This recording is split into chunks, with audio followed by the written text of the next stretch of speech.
Good morning, good afternoon, and good evening, folks. This is Critic Box, and I am your host, Ben Walsh. We have a doozy for you tonight, ladies and gentlemen, as we are going to take a look at a movie upcoming that has been in the making for a decade plus 3 years. That is Avatar 2: The Way of Water. But before we do that, we are going to do what we always do here at Critic Box, and we're going to jump over to Rotten Tomatoes and have a look at what the world's critics had to say about Avatar back in 2009. Okay, so starting us off, we have Candice Frederick with a good review. She's from Real Talk Online. Overall, Avatar was really about the jaw-dropping visual effects. That's the great thing about it. Well, gee, thanks, Candice. I mean, that's pretty much what everyone knew about Avatar. That's why people who weren't even sci-fi film fans were going to see this movie, because it was brand new. And you have to remember, this critic dropped this review back in September 12th, 2017. So, I mean, if you don't remember, that's all that the talk was about Avatar. It was this new CGI, these blue people that were bouncing around, and it all looked human-like. It looked real. And that's what all the buzz around this movie was. So, Candice saying that it was just all about the dropping visual effects is kind of like telling you that a zebra has white and black stripes. We all knew that that's what it was going to be. So let's move on. Bad review from Julie and Brandie. Autostraddle. $500 million wasted. Well, I mean, this is not a financial podcast, but I believe this movie cost about $250 million to make, and over $2 billion is what they grossed. So you do the math there, Julie and Brandie. I think we're going in the other direction with the type of profit here. Obviously, I don't know who hands out these top critic accolades here, but Julie and Brandie are definitely not someone that I'm going to take much stock in what they have to say. $500 million wasted, and that's it. That's done for their review. Let's take a look at what else they had to say. Okay, so this week, Julie Goldman and Brandie Howard go to see James Cameron's Avatar. They share all their feelings about it, and they reenact the film for you. Wow, this could be good. Their 3-minute Gavatar is way better than the real thing.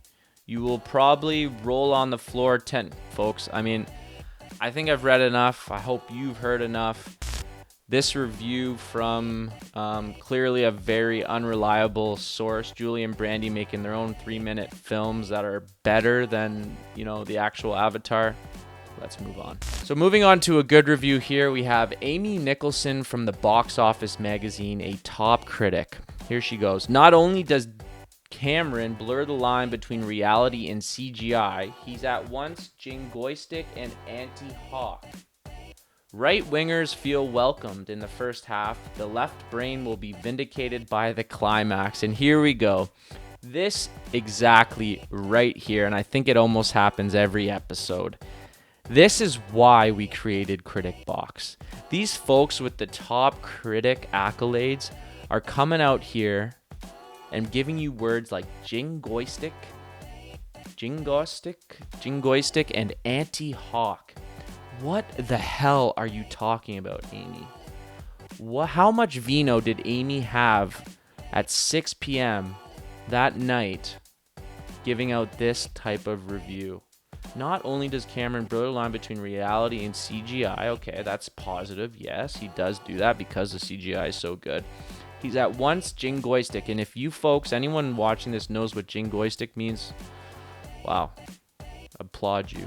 Anyways, I think we got to move on from this. It's nice that it's a good review, but Amy Nicholson from the Boxoffice magazine is smoking something that is very strong, because I have not heard any type of lingo remotely close to that, nor does it have anything to do with the movie. Moving on to a bad review from Scott Tobias of the AV Club, a top critic. Cameron has fared better than most in wedding cutting-edge special effects with genre storytelling. But Avatar, his supremely goofy science fiction action spectacular, finds him lost in a $250 million aquamarine light show. Okay, so you got to give Scott a break because this was, he probably posted this review well before, the Monday, probably the first week or weekend of the release of Avatar. But as we spoke about before, this movie absolutely blew the socks off of any financial budget that James Cameron presented to the studio. You're making over $2 billion in gross revenue for this movie. Yeah, there's not much else to say about that. Clearly, Scott thought this was going to be a flop. But I just I remember, back when this movie was coming out and the trailers and everything, it was what everyone was talking about. So even if it wasn't as good as it was, I still think it would have fared well at the box office, just maybe not in reviews.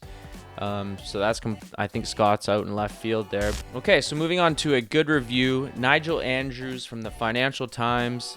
Our banker lads and our stockbrokers are back at it once again, and giving some good reviews here for movies. So here he goes. The villains are mostly out of pantomime.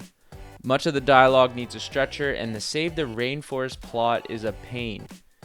Take your eyes to the film, leave all other faculties at home. There was a lot of work done with the dialogue between characters, whether you want to talk about the Na'vi or the Marines that are in Pandora, the mercenaries hired guns. I don't think the dialogue was weak at all, but it seems like some of the critics think so. And then the thing that really bothers me about this review here is the Save the Rainforest plot is a pain. I don't think there's ever been a time, at least in my lifetime, that Save the Rainforest or Green Earth or, any type of green action or call to action has not been relevant. I mean, we only have one rock to live on. And I think movies like Avatar are beautiful in their delivery of messages that kind of speak to that. Throughout the movie, the Na'vi express their love and care for the Earth or Pandora, the place that they live, and their connection to it.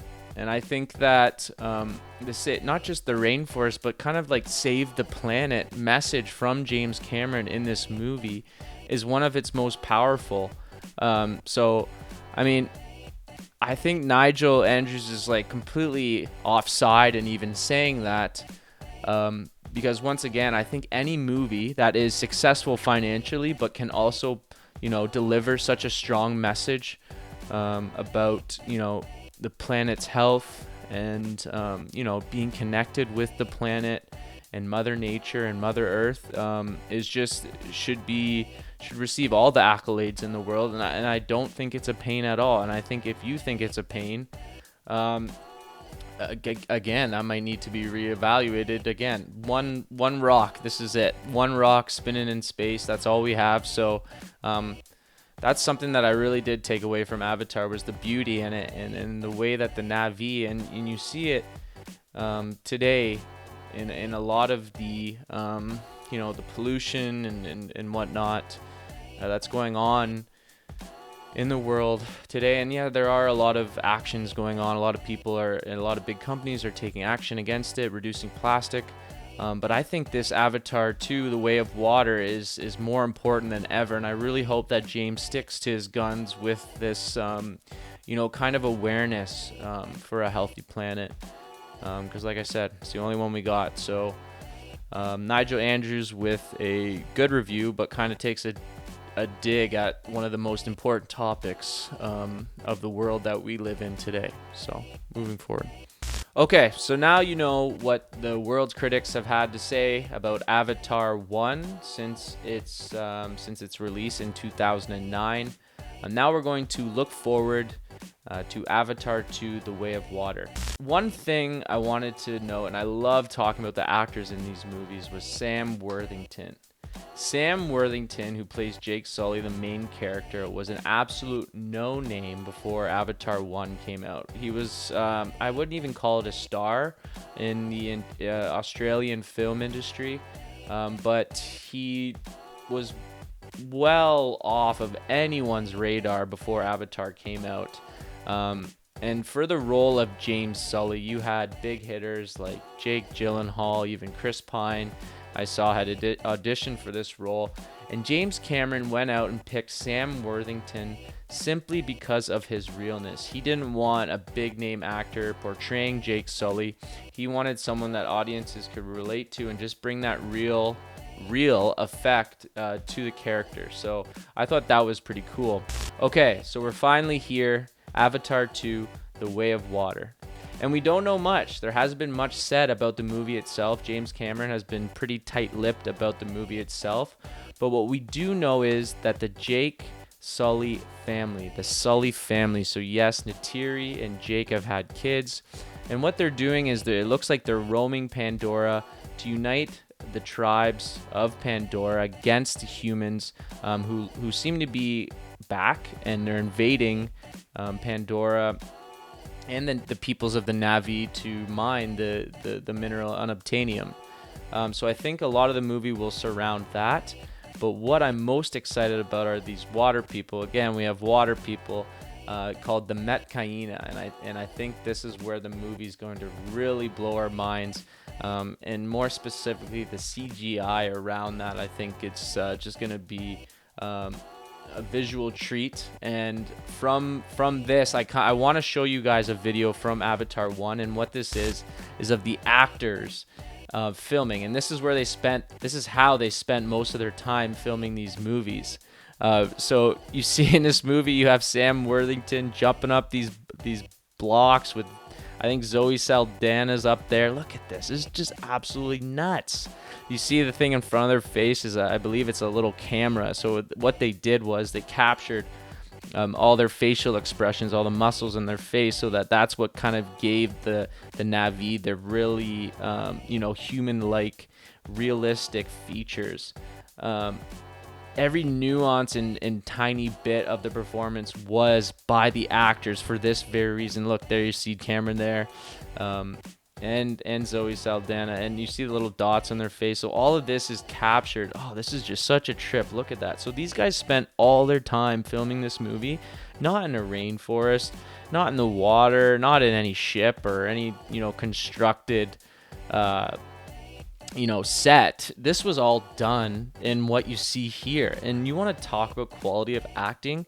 I mean, these people have to picture themselves in this lush environment that is never before seen by any human. And then not only that, these folks, specifically like Zoe Saldana, she's playing kind of a native Na'vi. So all her... Yeah, look at the CGI there. It's just unbelievable what they can do, what they did with this film. And you have to remember, this is 13 years ago. So you see the little suits, they're the special volume suits, and they have little tiny markers on them. And what they did was they used cameras all around the studio, and the computer would create a real-time, moving skeleton of the character, which is pretty cool. So I think at the end of the day, where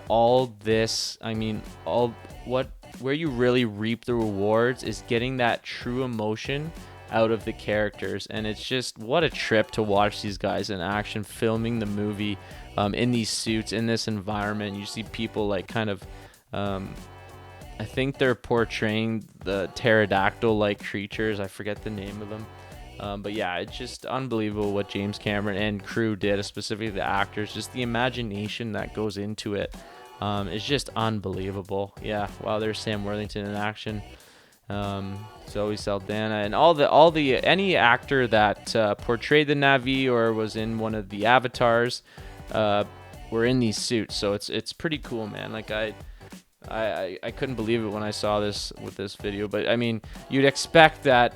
The way that they went about doing this film was pretty far out there, and it was indeed. So anyways, I think that pretty much wraps it up, guys. I did see a pretty funny picture I'll share with you right here. It looks like they have little styrofoam balls to portray the water. So again, it looks like they're back in this crazy studio concocted by James Cameron. and they'll be doing a lot of this crazy shit again. But hopefully it's all worth it in the end, because I think, again, Avatar was a groundbreaking movie, and I hope that Avatar 2 kind of just builds off of that. And that is about it, I think, folks. So again, I hope you liked the video. Please, if you'd be so kind, like and subscribe the video. If you don't want to, hey, I can't blame you. I never really liked these videos anyways. I'd always just watch the content and then get the hell out of there. But if you would be so kind, please like and subscribe the video. I think it'll help us. We're really trying to get the message out there that we want to make the most use of your time. No BS, no beating around the bush reviews. We're going to let you know if this movie is worth your time. And I kind of got a feeling that this Avatar 2 movie, though it's over 3 hours long, it might be worth 3 hours of your time. Again, Canadian content, James Cameron, he never seems to disappoint.